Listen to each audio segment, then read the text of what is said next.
Welcome to the Life of You, where we answer your questions and share advice for life's trickier moments. I'm joined once again by Javeno McLean, community champion, trainer, and author of You Are Not Your Limits. When you fully embrace who you are as a person, you get to a point where you don't give a shit what anybody thinks, and then you will fully invest in you, and I guarantee you'll start losing weight. Your questions answered right after this.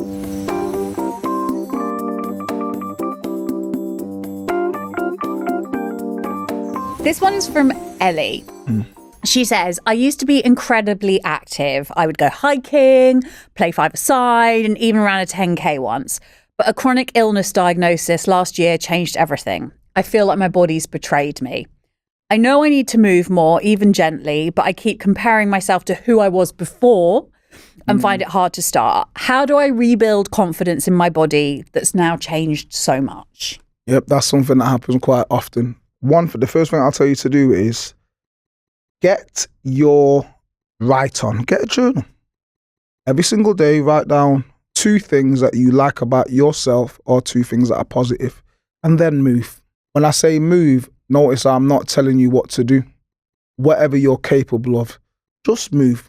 Positivity and movement, and then as the weeks go on, you'll end up finding that the 2 positive things that you're writing, you might start writing 3, and then 4, and 5, and then when you get to the state of mind where you're writing so many positive things down, what the things that you're grateful for, positive things and things that you're grateful for, when you get to the point where you can write down 6 or 7 things every single day, the list grows, and once that list starts to grow, I guarantee you movement will start to grow. So get a journal and start writing down every single day, points of positivity, points of gratitude.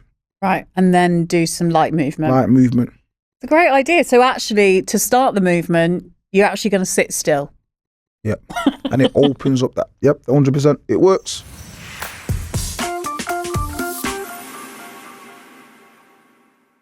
Right. So the next question is from a woman called Naomi. She says, my teenage son has cerebral palsy and is supposed to do physio at home, but he's lost all interest. He says it makes him feel different, that none of his mates have to do this stuff. I don't want to nag him, but I'm worried he's going to lose progress. He's into music and gaming, not exercise, and I'm trying to be creative, but I feel stuck.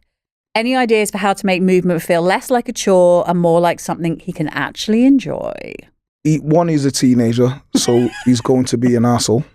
Can we say arsehole? Should I do that one again? Yes, we can. He's a teenager, so going to be an arsehole. So I think it's a matter of tough love. Yeah. It will benefit him, whether he likes it or not. This is something where now I think good parenting, good coaching sometimes comes from taking a step back and letting that person discover it from themselves. If he was a baby, it's different. He's a teenager, but now it's a transitional period of his life where he has to discover some stuff for himself now. Yeah. So sometimes taking a step back, giving him the importance of giving him the speech of how important it is to be healthy and fit, but then he has to realise it himself. I think you've got to be very careful to force it on him too much, because his mum, what the kids do with the mums or the dad, no, and they block him. Yeah. So maybe another tactic could be bringing somebody like me, somebody who's not mummy or daddy, somebody who's not family, to give him the hard truths, and maybe he will respond better to somebody else, because as a teenager, he's going to be a muppet with his mum.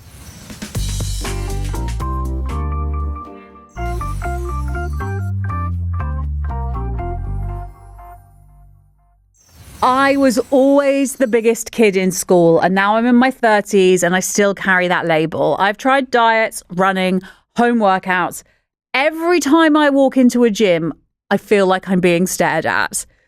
Any tips for being more confident when exercising in public? I want to be more active, not to change who I am, but to feel proud of what my body can do. And that is from Lucas. So Lucas, you're struggling with confidence.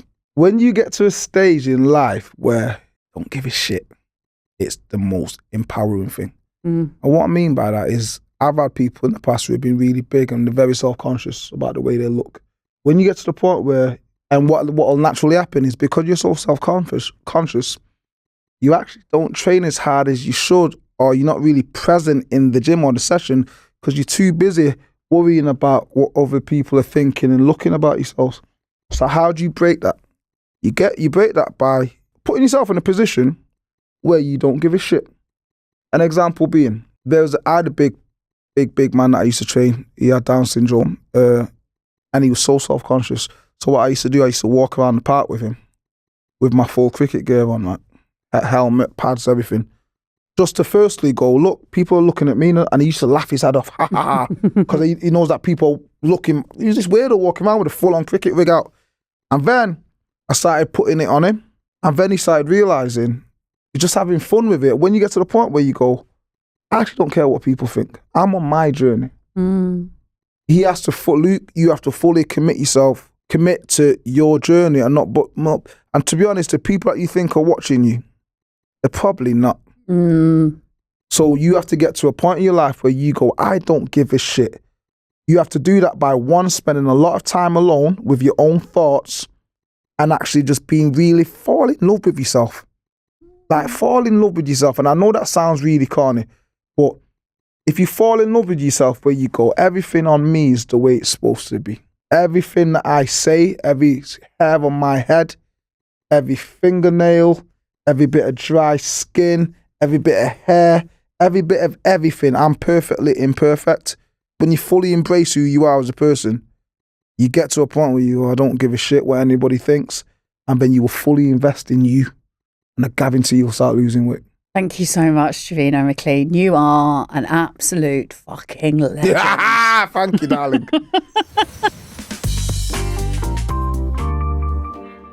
Thank you again to Javeno for the wisdom, the warmth, and the reminder that progress looks different for everyone. If something in this episode resonated with you, please send it to someone who might need it too. Follow, subscribe, but most importantly, please take care of yourself. We'll see you next time.